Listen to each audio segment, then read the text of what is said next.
పూజ యందు మాత్రమే మీరు దృష్టి పెట్టుకుని ఉండాలి తప్ప ఆచమనం చేసిన తరువాత ఇంట్లో పూజ చేసేటప్పుడైనా మీరు మధ్యలో ఎవరితోనైనా మాట్లాడారనుకోండి, పూజాఫలంలో సింహభాగాన్ని మీరు ఎవరితో మాట్లాడారో వారికి ధారపోషిస్తారు, వారికి వెళ్ళిపోతుంది ఆ పూజా ఫలితం.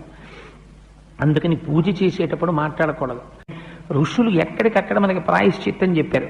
ఒకవేళ పొరపాటున సాధ్యమైనంత వరకు నిగ్రహించుకునే ప్రయత్నం చెయ్యాలి.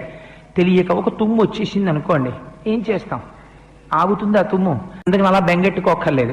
ఒక్కసారి మీరు చేస్తున్నటువంటి పూజ ఎక్కడ ఫుల్ స్టాప్ ఉంటుందో అక్కడ ఆపి మీ కుడి చేతిని తీసి ఒక్కసారి కుడి చెవి మీద వేసుకుని ఒక్క క్షణం ఆగి మళ్ళీ పూజ చేసుకుంటే మీరు గంగానదిలో స్నానం చేసి మళ్ళీ పూజ ప్రారంభం చేసినట్టు. అందుచేత దాని ఎందుకు దోషం ఉండదు. కానీ సాధ్యమైనంత వరకు మాట్లాడకూడదు ఎవరితోటి. మరీ తప్పకపోతే ఈశ్వరుడికి ఒక క్షమార్పణ చెప్పి మాట్లాడచ్చు.